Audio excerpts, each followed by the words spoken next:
नवरात्र दिवस चौथा. रंग पिवळा. पिवळा रंग प्रसन्नतेचे आणि आनंदाचे प्रतीक आहे. या दिवशी देवी कुष्मांडाचे पूजन केले जाते, जी सर्व सृष्टीची निर्माती मानली जाते. दुर्गा देवीचे चौथे स्वरूप असलेली कुष्मांडा देवी अष्टभुजा आहे. देवीने बाण, चक्र, गदा, अमृत कलश, कमळ, कमंडलू, सिद्धी आणि निधींची माळ आदी भुजांमध्ये धारण केले आहे. कुष्मांडा देवीची पूजा. सकाळी लवकर उठून नित्यकर्म आटोपल्यानंतर दुर्गा देवीच्या कुष्मांडा स्वरूपाचा पूजनाचा संकल्प करावा. यथाशक्ती आपापल्या पद्धती परंपरानुसार देवीचे पूजन करावे.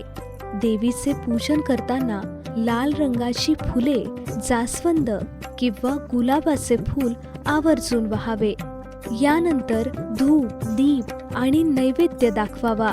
देवीचे पूजन करताना हिरव्या रंगाचे वस्त्र परिधान करणे शुभ मानले जाते. कुष्मांडा देवीला पांढऱ्या रंगाच्या मिठाईचा नैवेद्य दाखवावा.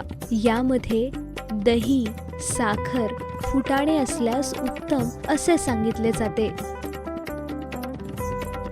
कुष्मांडा देवीचे पूजन करताना ओम देवी कुष्मांडायै नमः हा मंत्र म्हणावा.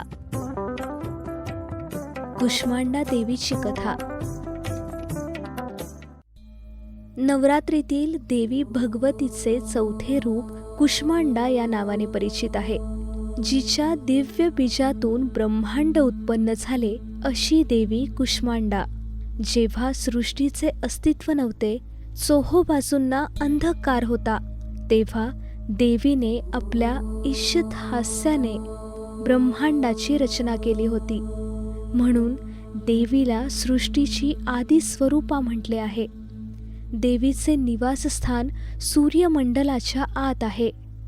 ज्या सूर्याकडे आपण क्षणभर सुद्धा पाहू शकत नाही, त्या सूर्यमंडलाच्या आत देवी राहते. यावरून तिचे तेज सूर्यापेक्षा कितीतरी पट जास्त आहे याची कल्पना येते.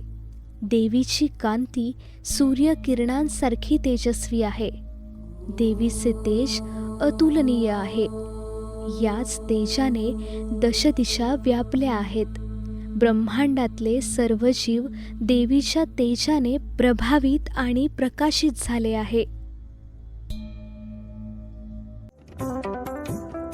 कुष्मांडा देवी सिद्धी मंत्र.